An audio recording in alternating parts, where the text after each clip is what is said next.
Assalamualaikum warahmatullahi wabarakatuh.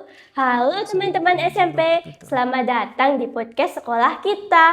Pada podcast kali ini, kami akan membahas suatu hal yang sangat dekat sekali dengan lingkungan di sekolah. Apa ya itu? Nah, jadi kami ini akan membahas tentang kegiatan sholat berjamaah serta kegiatan keputrian bersama Ibu Syaifu selaku Guru Pendidikan Agama Islam. Halo Ibu, apa kabar? Halo, alhamdulillah. Baik, Apakah Bu Syaifu sudah siap untuk saya tanyakan? insya Allah. Aduh, maaf ya, lupa. Maksudnya, saya yang akan bertanya kepada Ibu Syaifu. Oke. Baik, kita mulai dari sholat berjamaah ya. Oke, Mengapa sholat berjamaah itu penting untuk dibiasakan di lingkungan sekolah? ya. Sebenarnya sholat itu sendiri kan memang suatu kewajiban bagi seorang muslim. Alhamdulillah memang di sekolah kita 100% anaknya muslim. Jadi dengan adanya program sholat zuhur berjamaah itu sangat bagus karena nanti anak-anak juga membiasakan diri untuk rutin untuk sholat gitu, sholat berjamaah. Apalagi dengan sholat berjamaah itu pahalanya lebih besar daripada sholat sendiri. Jadi di sana di samping untuk kedisiplinan, anak bisa di waktu sudah masuk waktu zuhur maka harus segera untuk melaksanakan sholat zuhur berjamaah. Dan di mana anak dibiasakan untuk seperti ini, nanti diharapkan dengan adanya sholat zuhur berjamaah, anak akan terbiasa dan merasa butuh dengan sholat itu sendiri. Begitu. Tapi, apakah ada tantangannya? Ya, tantangannya mungkin diantaranya karena posisi di sekolah dan di siang hari anak sudah mulai lemas, males gitu ya. Dan itu adalah beberapa tantangan yang dihadapi oleh anak, tapi sebagai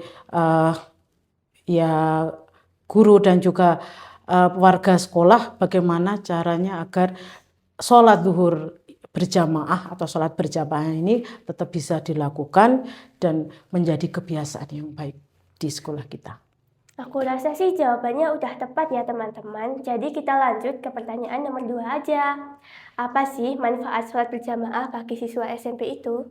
Untuk manfaatnya di samping nanti otomatis dari sholat berjamaah sendiri daripada sholat sendiri kan keutamaannya lebih besar.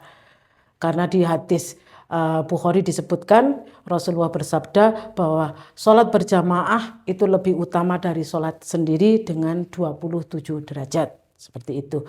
Selain itu manfaatnya juga membiasakan anak untuk disiplin. Jadi setiap waktu sudah masuk waktu sholat, mereka akan bergegas untuk melaksanakan sholat. Di samping itu di sana nanti akan dengan teman-teman yang lain bertemu. Jadi nanti ada solidaritas ukhuwah di situ, hubungan dengan satu teman dengan teman yang lain. Jadi ada persamaan. Nanti kemungkinan juga nanti bisa manfaatnya saling mengenal, mungkin antara jenjang kelas 7 bisa mengenal kelas 8 dan juga kelas 9. Seperti itu.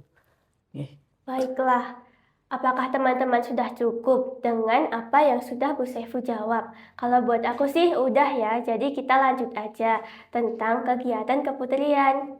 Jadi di sini aku mau tanya nih, apa sih tujuannya diadakannya kegiatan keputrian bagi siswi? Iya, sebenarnya awalnya seperti ini. Kenapa muncul kegiatan keputrian?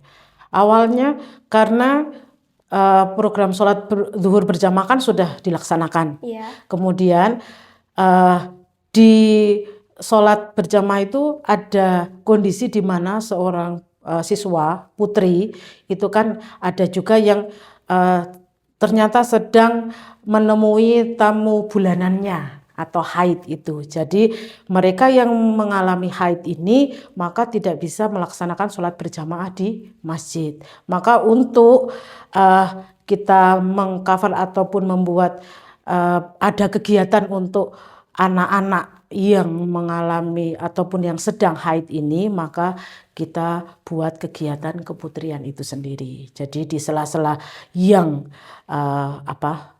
mereka yang tidak haid itu sholat berjamaah, kemudian yang haid kita kumpulkan untuk kegiatan keputrian, seperti itu. Tapi ada nggak sih, ini kan kegiatan keputrian ya, jadi jika ada anak yang malas untuk sholat, apakah pernah ikut? Ya, dari beberapa pengalaman yang ada, memang ada beberapa siswa yang kiranya mereka itu untuk ke masjid, berjalan ke masjid itu malas, akhirnya siswa putri ini ikut keputrian saja gitu. Tapi setelah kami dari Bapak Ibu guru ngecek ya dari berdasarkan jumlah yang ikut, kenapa banyak dan seperti itu, maka kita cek kebenarannya, apakah benar-benar udzur ataupun tidak. Kemudian ditanyakan juga kepada yang bersangkutan, kenapa mereka memilih keputrian daripada sholat berjamaah. Jadi ada beberapa alasan yang nanti kemungkinan kita beri motivasi, beri arahan agar itu tidak terjadi lagi, seperti itu. Baiklah, kalau begitu lanjut saja ya Bu. Oke. Apakah kegiatan keputrian ini sama pentingnya dengan sholat berjamaah? Ya, sama pentingnya. Karena sholat berjamaah ya memang dengan derajatnya yang lebih daripada sholat sendiri tadi penting. Keputrian juga penting karena di situ diisi dengan kajian, diisi dengan materi yang penting yang bisa digunakan untuk anak, manfaat untuk anak. Selain nanti kita bisa diisi tentang fikih wanita ataupun dengan materi-materi yang lain yang itu tentunya nanti akan bermanfaat untuk anak-anak yang mengikuti kegiatan keputrian itu. Jadi begitu, aku jadi penasaran deh apa saja sih tantangannya dan solusinya. Aku mau nanya lagi ya Bu. Oke. Terkadang itu ada siswa yang merasa malas mengikuti kegiatan kebersamaan. Kayak keputrian gitu, dia kan malas berinteraksi. Itu gimana ya Bu caranya? Ya itu nanti kita berikan, tentu saja berikan motivasi, berikan arahan, dan mungkin nanti lewat teman-teman yang bisa memberikan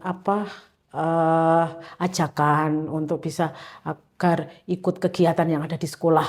Berarti kalau bisa memang sholat duhur ya sholat duhur berjamaah. Kalau sedang tidak sholat ataupun berhalangan bisa ikut kegiatan keputrian. Jadi semuanya berkegiatan dan insya Allah dua-duanya sholat berjamaah ataupun keputrian di waktu yang sama seperti itu sama-sama bermanfaat dan berkah insya Allah.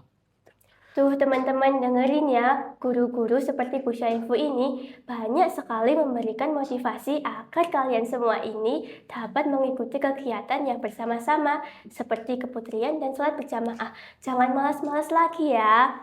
Selanjutnya, apakah Bu Syaifu ada pesan untuk teman-teman yang sedang menonton? Baik, pesan dari saya sedikit saja, mungkin sholat adalah kebutuhan kita. Jadi di mana seseorang itu tidak akan sukses kalau ibadahnya itu tidak semangat, tidak rutin, tidak aktif. Gimana dia mau sukses kalau ibadahnya sendiri tidak diperhatikan, seperti itu. Kalau mau sukses, perhatikan ibadah kita, seperti itu. Terima kasih ya Bu atas ilmu dan motivasinya hari ini. Semoga teman-teman di sana banyak yang sadar agar tidak bermalas-malas lagi maupun tidak ingin dan mengumpet-ngumpet lagi. Oke. Berhubung pertanyaannya sudah habis nih teman-teman, jadi kita akhiri saja ya podcast hari ini. Terima kasih ya Bu Syaifu sudah menyempatkan. Jangan lupa ingat selalu motivasi dan pesan yang sudah Bu Ifu berikan pada podcast kali ini. Ya sudah ya, lanjutkan besok lagi teman-teman. Jika kalian ingin request siapa sih bintang tamunya atau mau tema apa ya, jangan lupa komen ya di bawah nanti. Sampai jumpa teman-teman. Wassalamualaikum warahmatullahi wabarakatuh. Waalaikumsalam warahmatullahi wabarakatuh. Sigmaku, Justice.